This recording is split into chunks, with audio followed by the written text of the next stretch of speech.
What is it that makes story time so magical in a classroom? Is it the book or the reader? Is it the children? I can tell you it's all of those things. Just behind this door is a sacred place, a magical place, a place where we work to honor every parent's greatest hopes for their child, that they will have the chance to become who they are meant to be. Here's the secret. When you read with children, you bring the magic. You have the power to give all children the gift of the love of reading that many of them, including myself at one time, have been denied for far too long. All by being here in this sacred place with this. When a child is read to with intentionality, according to the sciences of early brain development, language, and reading brain construction, a world opens to them. Literacy is possible, and with reading comes the possibility of defining your own future, living up to your true potential. So let me show you where the magic happens, how you can truly make a difference and help break the cycle and help change the world just by reading.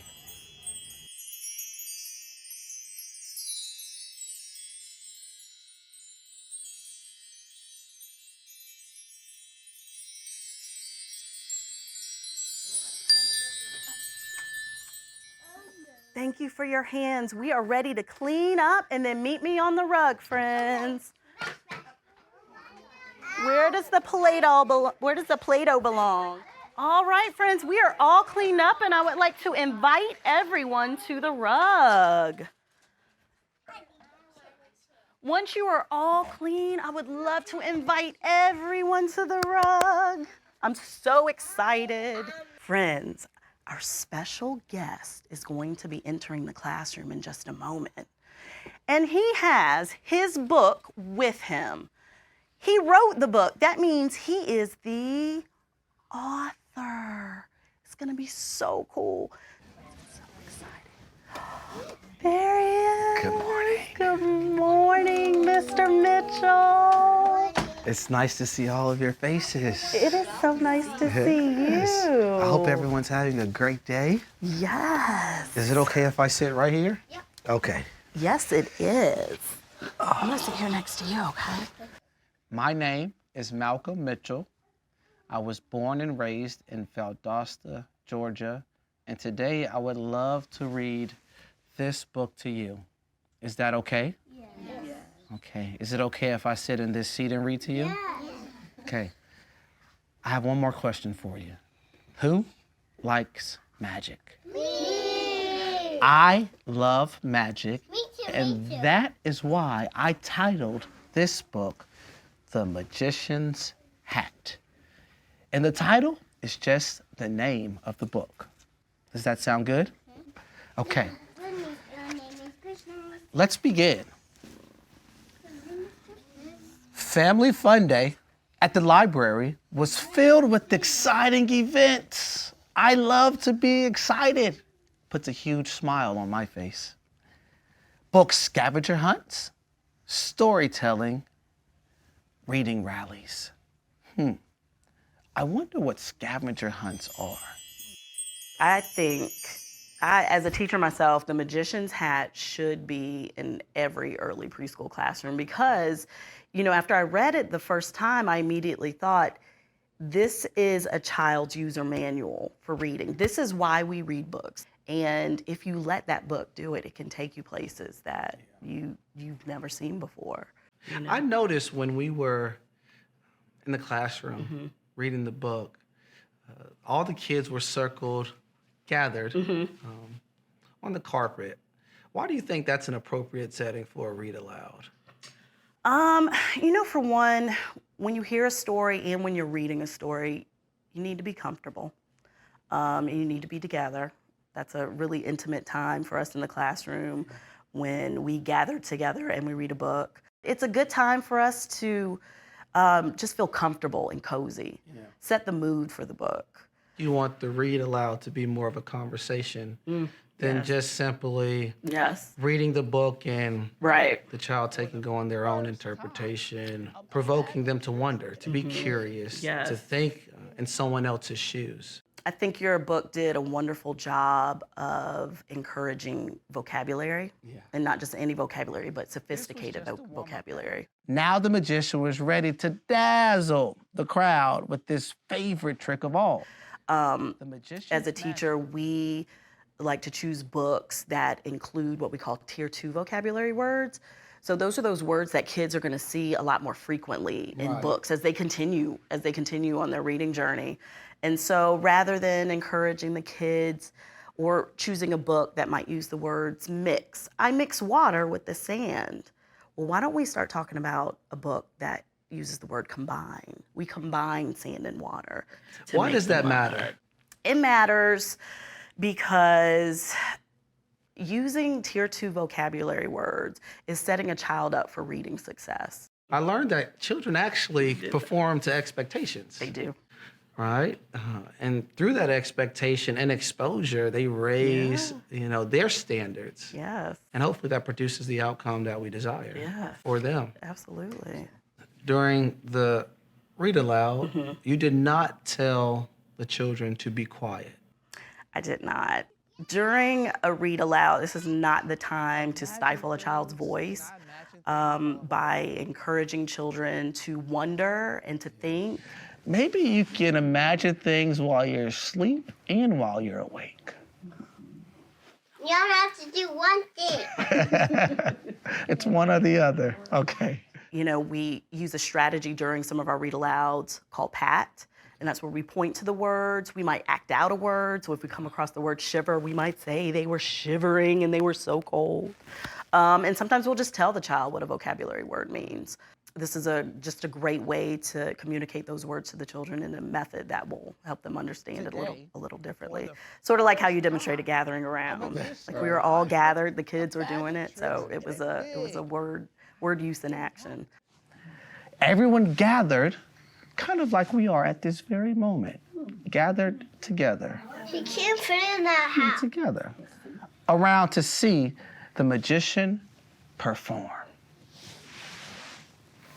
That's about magic. That's right. I'm encouraging kids to understand other perspectives in the classroom. Can you put yourself in this child's shoes and really understand how they're feeling?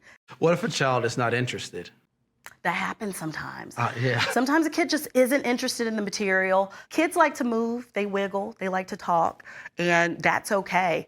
Sometimes we will use some of these strategies as a way to keep them engaged and to keep them sort of focused. What we like to do is make sure there's some kind of connection to the material that we're presenting to the kids.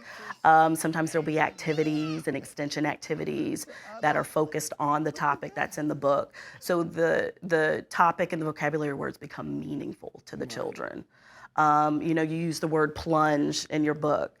So I would create an extension activity where the kids are actively plunging their hands into something deep so they know what that means. I noticed that when you first entered the classroom, you set the mood for the story read. You came in, you greeted the children, and you talked about the magic of the story. You sort of got them curious, had them wondering what is this book going to be about. I love that you explained what the title was of the book. That's an important part of being a good reader, is understanding the different parts of the book. You pointed out the title. The name of this book is The Magician's Hat. And of course, we explained to them that the actual author is going to be reading the book, because the kids know the person that writes the book is called an author. That's right. I really appreciated how you focused on the vocabulary in the book. You mentioned X-ray and vanished, all of these words that sort of intrigue children. And the X-ray piece, in particular, the kids were familiar with that. They knew that meant. And X-rays. I wonder what X-rays are. It's the bones that are broken. Picture of your bone. Very smart, all of you. I'm glad they knew that, because I was trying to figure out, how am I going to explain this? They did. They understood that word, and I could hear other voices popping out in the background. X-ray, I know what an X-ray is, and that's just sort of how that knowledge just trickles around and impacts all of the kids in the moment. Usually, an adult gets a book. They walk into a room. They want the children to be quiet. Yes. Questions at the end. Yes. And they read the entire book. How do you feel about questions while the adult or whomever is reading? Questions are great. I mean, I think it's a good look into how the children are understanding what they're hearing. They're sort of using their schemas when they're listening, and that's sort of your framework or the outline on how you understand and you learn something. If there's a moment where they really need to listen, I'll say, I want you to hold that in your brain, and we're going to come back to that question. Okay. Always making sure I do address it. Certainly make sure that you are pushing in and pulling out knowledge from these stories. Get an understanding of what the kids already know about the book. So you're sort of checking for background knowledge, and so you can share whatever relevant knowledge you want that's related to the book. You're pushing in those vocabulary words like gathered around, X-ray, disappear. And I loved how you use real examples to really get the meaning or to solidify the meaning of that vocabulary word with the children. You pointed to some of the words and you explain what they all meant. You did a really good job of modeling your thinking. Some kids aren't comfortable asking questions. Some kids don't have the language to ask the questions. Some kids are feeling a little shy or hesitant to speak in front of others. But by you modeling, I wonder what he's gonna pull out of this hat, you're helping them with that language. Even though they might not outwardly say it, they're thinking it and they hear you. And we do that in the classroom. We model the I wonder, I'm thinking of this, I'm curious about. It's sort of a way to serve that language to them if they're feeling hesitant to use it themselves or they don't have it. And then for empathy, you know, a great way for a child to be a good citizen in a classroom is to empathize with others, is to treat others the way they want to be treated, to care for others when they're feeling a certain way, to understand how to manage emotions. But having that empathy sets a really good tone for any type of community, whether it's a classroom community. And how do I accomplish that? Do I ask questions in relation to the character and what they're experiencing? Do I ask the student how they feel about, how do I create empathy? Great, easy way is to have the listener and the student look at the character's face. Okay. Oh, I'm looking at his face. I wonder how he's feeling. His mouth is dropped. His eyes are squinted. Oh, he looks like he might feel sad. Have you ever felt sad? Sort of lobbing the question back to the children and asking if they feel the same way as the character. Okay. What made you feel sad? What are some ways that helped you feel a little happier?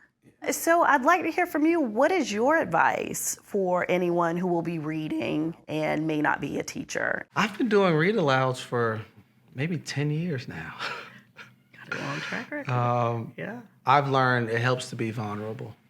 Right. There's this expectation, even for you to walk into a room with 3-year-olds and, you know, want respect from them. Right. Well, I have learned that being vulnerable really opens the door and makes them more willing to listen to you. So be who you are and have fun. Right. Also stay open-minded and allow them to speak. Yes. Allow them to share their opinion on what you're reading to them. That's the point. Right? It's not necessarily about having them quiet the entire time, because any level of engagement in the story that I'm sharing, I will take. I don't care if it's in the middle of a sentence. I don't care if it's at the end of the book. I don't care if it's before we start the story. But that engagement to me is a really big deal. So if I have an opportunity to walk into a room and expose children to a different way of thinking, to a different perspective, maybe it's from a voice that they have not heard. Maybe it's a visual identity of something they have not seen. Maybe it's my delivery style, anything. Anything that can expose a child to more, to allow them to see beyond their day-to-day life so they can have that hope is why I do it, because that has played a pivotal role in the life that I live today. Wow. you so much for being here today, Malcolm. Oh, I love really it. do appreciate this visit. Well, I appreciate you. Absolutely. I've learned a lot from you. So hopefully I'll take some of that on my journey and, keep reading. Keep reading. That's right. Yes.